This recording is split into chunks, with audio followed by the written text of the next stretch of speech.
UP का चुनाव भारतीय राजनीति में बेहद महत्वपूर्ण स्थान रखता है, क्योंकि यूपी में जब हम लोकसभा सीटों की दृष्टि से देखते हैं तो यूपी में 80 लोकसभा सीटें हैं।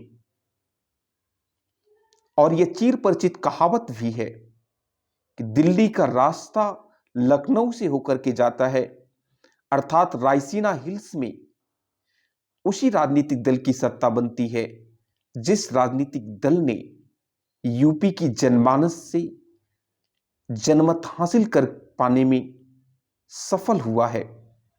अभी तक का जो ऐतिहासिक साक्ष्य और तथ्य हैं वो इस बात की तस्दीक करते हैं, इस बात पर अपनी मुहर लगाते हैं।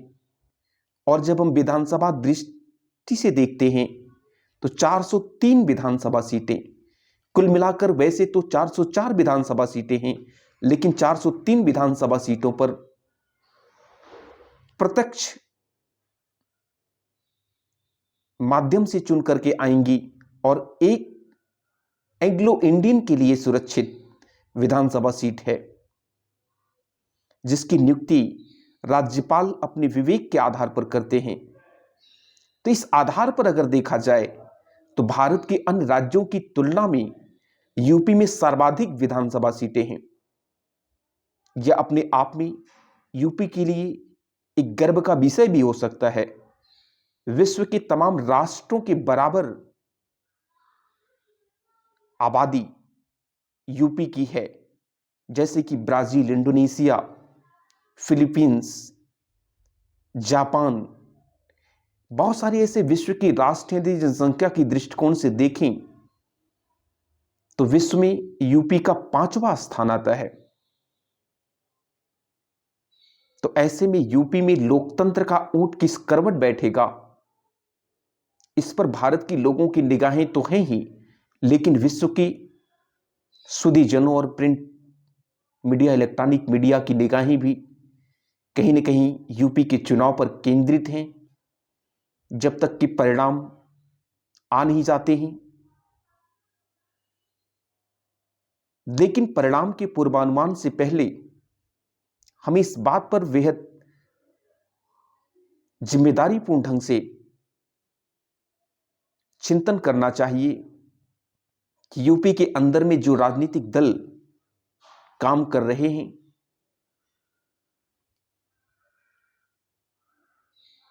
उनके वादे क्या हैं और उनकी विगत वर्षों की क्या कार्यपद्धति और संस्कृति रही है और वो किस प्रकार के यूपी का निर्माण करना चाहते हैं। इसी आधार पर यूपी का जनमानस अपने जनमत का उपयोग करेगा। यह विगत के कुछ वर्षों के चुनाव से प्रमाणित भी हो रहा है। सन 2014 में जब भारत में बीजेपी सत्ता पर आई तो सबसे ज्यादा लोकसभा सीटें देने वाला राज्य के रूप में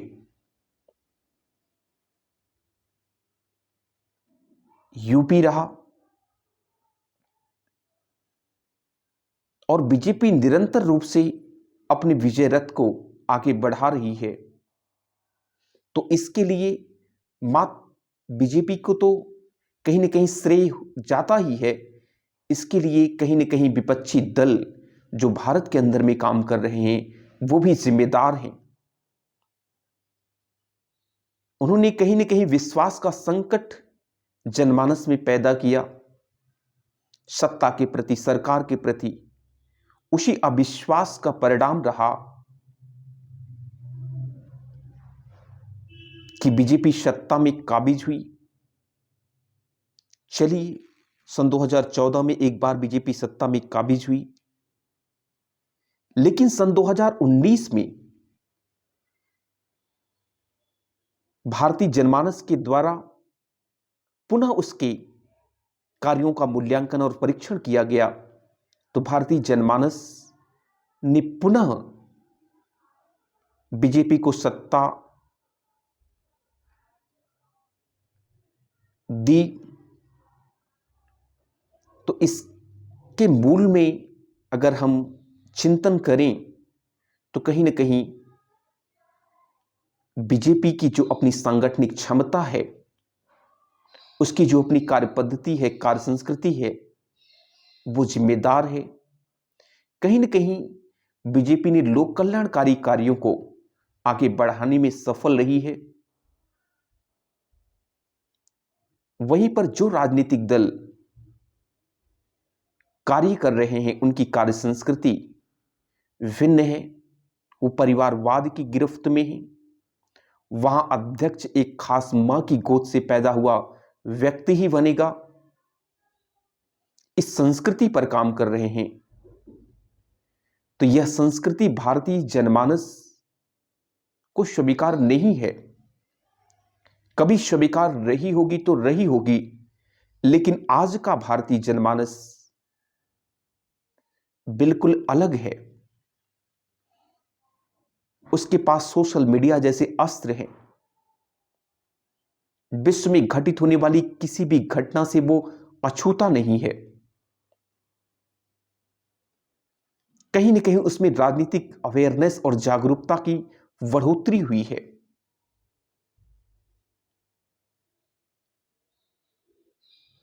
विश्व के अन्य नागरिकों की जीवन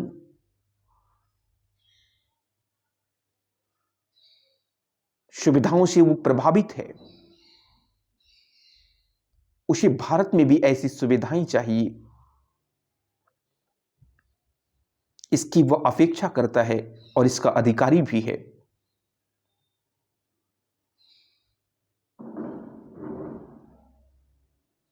तो कहीं ना कहीं भारतीय जनता पार्टी इसे प्रतिबिंबित करने में, भारतीय जनमानस की इन भावनाओं को प्रतिबिंबित करने में सफल रही है। यह कहना कोई गलत नहीं होगा। वहीं अन्य राजनीतिक दल भारतीय जनमानस के इस विचार को प्रतिबिंबित करने में असफल रहे हैं।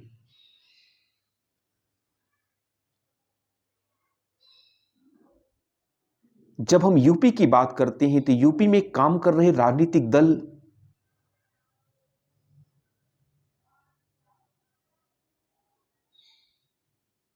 भी इससे कहीं अछूते नहीं हैं। उन्होंने यूपी की जनता का विश्वास कायम करने में कहीं न कहीं असफल रहे हैं, जिसका परिणाम रहा कि सन 2012 से 17 के बीच में काम करने वाली सपा सरकार को यूपी की जनता ने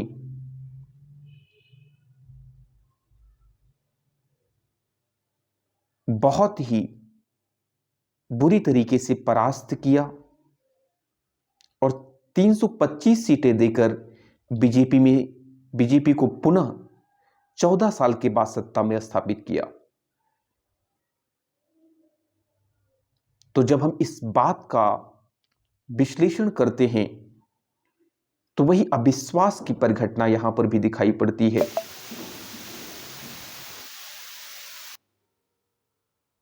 सन 2017 से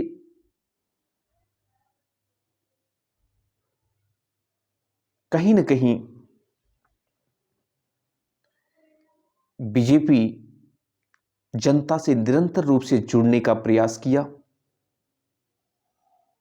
और इसके सांगठनिक ढांचे ने इसको मजबूती प्रदान की और सन 2019 में पुनः बीजेपी सत्ता में आ गई। जबकि सोशल इंजीनियरिंग का दावा करने वाले राजनीतिक दल, झंडा बरदार मानने वाले राजनीतिक दल बीएसपी और एसपी साथ साथ थे, उसके बावजूद भी विजय रथ को रोकने में असफल रहे। तो इन्हें सोशल इंजीनियरिंग से ऊपर उठकर के भी कुछ करने की आवश्यकता है। इन्हें समाज जीवन से जुड़ने की आवश्यकता है। समाज के लोगों के साथ संवाद करने की आवश्यकता है। अगर ये विजय हासिल करना चाहते हैं, एक राजनीतिक दल के रूप में सत्ता में स्थापित होना चाहते हैं, तो जब जनमानस के साथ इनका जुड़ाव और संवाद होगा, तभी ये जनमत हासिल कर सकते हैं। अन्यथा आज के दौर में जनमत हासिल करना बहुत ही टेढ़ी खीर है, क्योंकि जनमानस आज पहले का जनमानस नहीं है। इस बात को मैं बार बार कहता हूं। इसे आज के राजनीतिक दल जो भी काम कर रहे हैं, उन्हें समझना चाहिए और जनमानस की अपेक्षाओं पर खरा उतरना चाहिए। यही एक सफल लोकतंत्र के लिए भी आवश्यक है और साथ ही साथ काम कर रहे राजनीतिक दल के लिए भी आवश्यक है। भारत में आज एक निर्वात की स्थिति है। विपक्ष का कोई अपना वजूद नहीं है। यह लोकतंत्र के लिए शुभ संकेत नहीं हो सकता। किसी लोकतंत्र की सफलता, अब्राहम लिंकन ने कहा था कि वहां विपक्ष में बैठे हुए लोगों पर भी निर्भर करती है।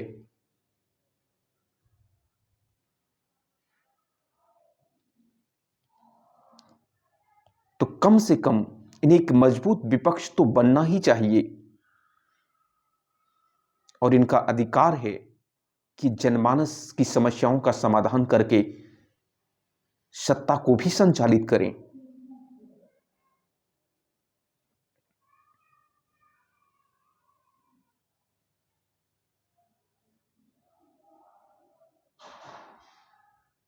यूपी में 10 मार्च को रिजल्ट आएंगे, क्योंकि यूपी कहीं ना कहीं भारत का हृदय स्थल है। तो यूपी से इस पूरे विश्व में एक संदेश जाएगा कि यूपी का जनमानस किन राजनीतिक दल मान्यताओं, विश्वास के साथ है और किन मूल्यों और मान्यताओं को वो खारिज करता है। ये बात 10 मार्च को पूरी तरीके से स्पष्ट हो जाएगी।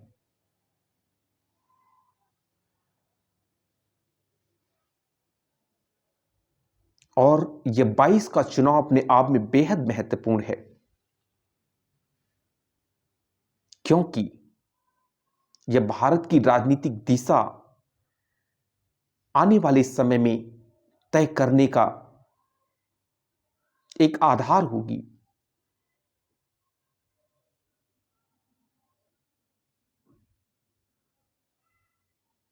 बहुत सारे राजनीतिक दल जाति खेमेबंदी कर रहे हैं।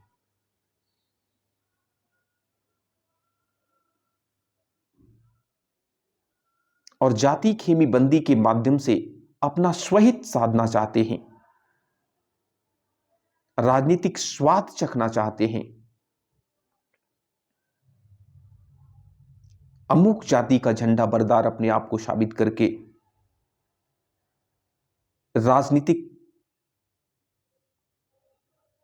मलाई लेना चाहते हैं, जिनका अपना कोई सिद्धांत नहीं है, जिनकी अपनी कोई आइडियोलॉजी नहीं है।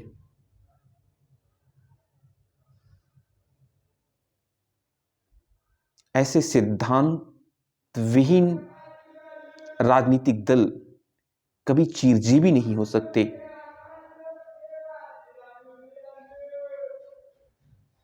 निसंदेह आप अपने राजनीतिक दल की शुरुआत खेमेबंदी से करिए,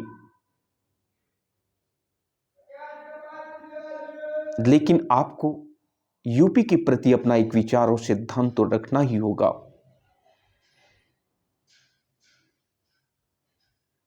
तभी जाकर के आपकी जनता में स्वीकार्यता होगी।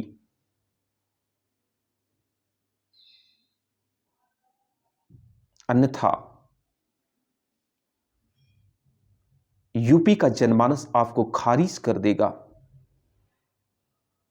क्योंकि यूपी ऐतिहासिक सांस्कृतिक दृष्टिकोण से भी बेहद समृद्ध राज्य है।